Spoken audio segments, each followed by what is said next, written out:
Welcome to Ideagen TV. Today we are ecstatic, thrilled, and honored to have with us the Chairman Emeritus, the former United States Surgeon General, Dr. Kenneth Moritsugu. Ken, welcome. Thank you, George. It's really a privilege to be here with you. Ken, it's our privilege to have you here with us today, and what an interesting year. Without a doubt. Without a doubt. Without a doubt. Without a doubt. But, you know, the 2021 is upon us, and I'd like to ask you, Ken, why is effective leadership so vital, especially as we close out 2020 and begin 2021, the most challenging years perhaps in human history?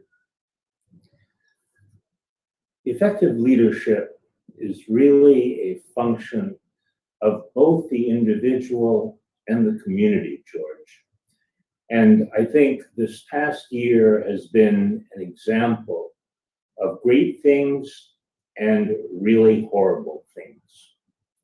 Great things in terms of leadership in our science, where who would have imagined that within 1 year, with COVID-19 pandemic facing us, we are ready to release 2 vaccines.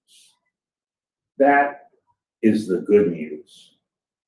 The not so good news, I think, has been the lack of dependence on science and evidence, and the mixed messages that I think we've been facing. Given that, how can we focus on the appropriate leadership to help us through these kinds of times? In my opinion, leadership is really based on making sure that we're communicating effectively to those whom we serve.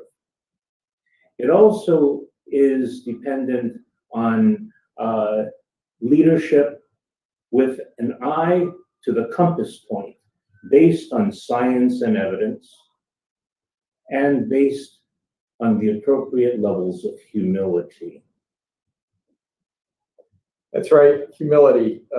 Humility is such an important quality. And I think you've demonstrated that and taught us all about humility, Ken. Actually, it's funny that you mentioned humility because you're the embodiment of humility. At Ideagen, we've had the privilege over the years of interviewing literally, as you know, Ken, thousands of people, global leaders, luminaries from across sectors. And during our interviews in 2020, we began to see a pattern, an interesting pattern, by leaders from organizations that were able to sustain and or further their operations via what we have defined at Ideagen as dynamic resiliency. The definition that we created, Ken, that I shared with you, was an organization with a demonstrated, dedicated ethos focused on fostering partnerships from across sectors, as we mentioned, resulting in surviving, recovering, and perhaps even thriving during what are the most difficult moments in time, and reimagining operations again after these most challenging circumstances. Ultimately, it's the ability to see around corners, to reimagine. The definition of your leadership, quite frankly. And Ken, why are these factors, which develop into dynamic resiliency, so incredibly vital for global leaders to embrace? Dynamic resiliency, I think, is really dependent upon remembering that we are all individuals who exist in a community, and that the community exists to support the individual.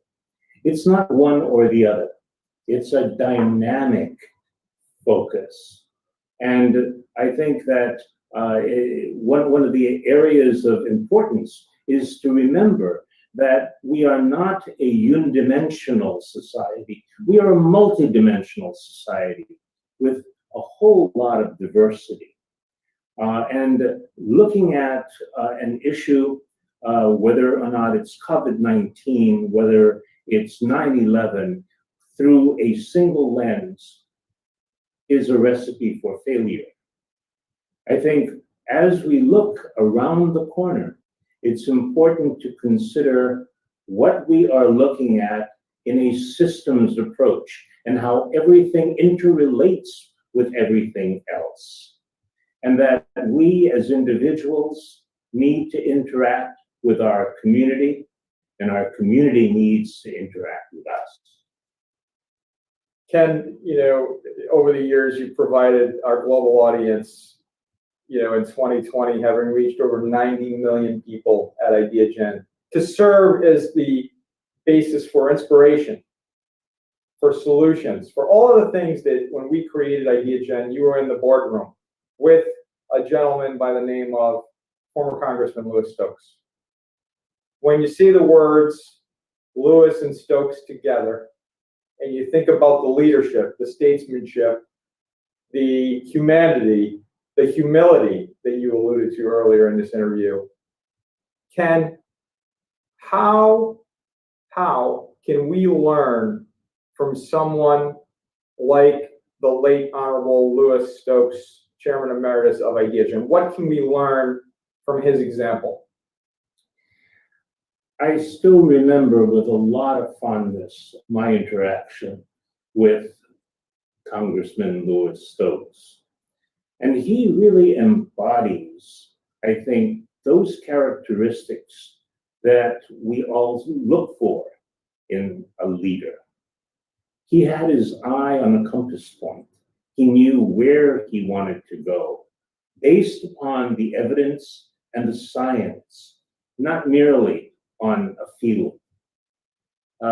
He was focused on people and the value of people and the fact that he was not an autocratic leader, but he was a servant leader, and he served those whom he led. He was also an individual who, with all of his power and his intellect, was humble. I have never remembered Louis ever speaking in terms of it's me or it's I. It's always us. And that brings me to one of the last points that I'd like to make here, and that is that Louis was one who understood the value of connecting dots. Dots that he would agree with, as well as those that he would disagree with, but always finding ways to bridge and connecting those dots, because connecting those dots made the impact so much more powerful. Connecting the dots, and I've heard you mention dots in the past. We've learned so much from you, Ken, from the late Congressman Stokes, and really it's about servant leadership, humility, empathy. How about empathy? What's your take on empathy? Oh my goodness! When you speak about empathy, it really is, I think, an outgrowth of humility, and that is that remembering that those of us who are leaders really serve, and we need to make sure that we are always addressing the needs of those we serve. And therein lies the empathy that is born out of humility. Ken, incredible. Ken, you're an expert in public health, the former United States Surgeon General. You've seen so much.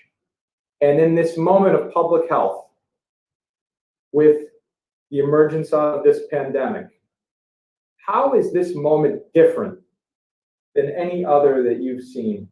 And are you optimistic about the future health of our nation and the planet when it comes to future health challenges, including future pandemics? Frankly, what we are facing right now in the COVID-19 pandemic is not unique. We have faced challenges of this sort before: the Spanish flu, Ebola, etc. What we are facing, however, is an order of magnitude that we have not seen for decades, if not centuries. That, I think, has great impact on individuals and on systems.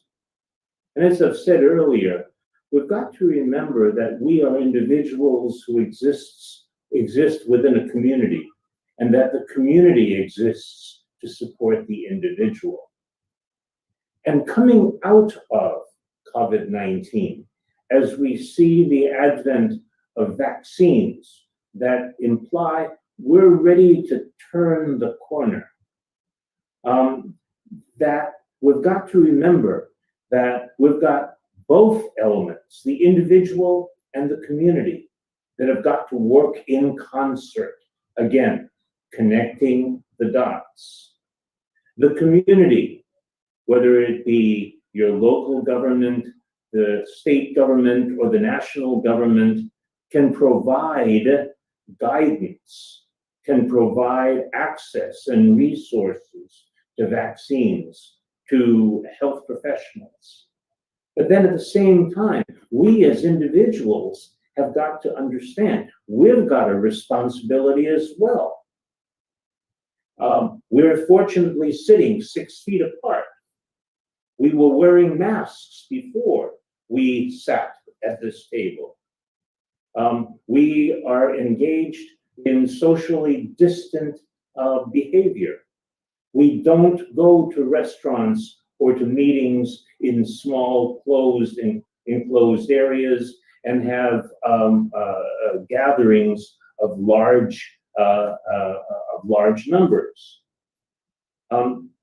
All of these are individual responsibilities that we as individuals can act on or not act on.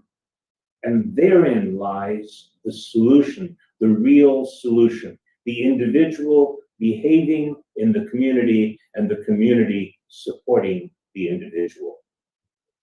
Ken, your perspectives, I believe, are providing real context to what the planet, for the very first time in human history, the entire planet is experiencing the same exact thing.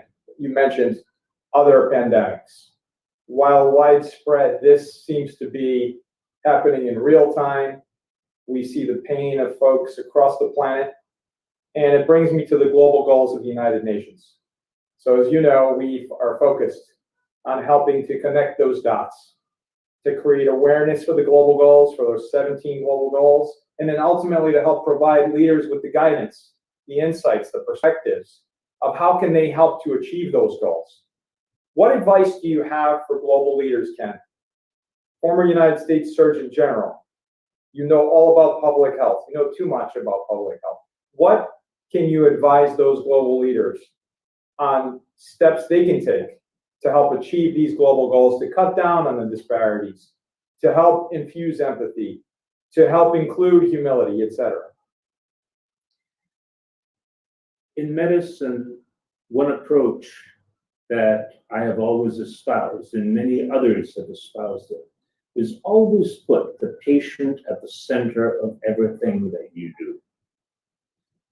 And here in our society, we need to put the individual at the center of everything that we do. And remember that whatever we're doing, whether we're doing it on an individual, on a community, on a state, on a national, or an international level, ultimately has an impact on that individual. So, number one, always think about what the impact is of a policy or a program on that individual, and whether or not that will improve the health, the well-being, and the happiness of that individual. In addition to that, also remembering that things are not unidimensional, and that we've always got to be looking and examining issues in terms of a systems approach and how a decision in one area is going to definitely impact decisions and issues in other areas as well. A third area is that people are our most important resource. And nurturing individuals, nurturing people, and embracing diversity will always result in a stronger and more perfect solution. So incredibly well said. Ken, incredibly well said. I'd like to shift for a moment and ask you a question that I don't think I've asked you before. And that is, you've met so many people. You've had multiple careers. You've been United States Surgeon General. You've served in the U.S. Public Health Service. You've served in so many other capacities. Who was the one individual? Who was that individual that made the most profound impact on your life, perhaps your career, and your perspective? There are many people whom I have come into contact with, whom I admire, and whom I would follow. I suppose trying to point out a single individual is really difficult, but let me try.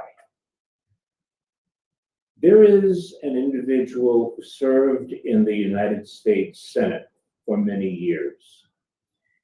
He came up from very humble beginnings, and in fact was even interned.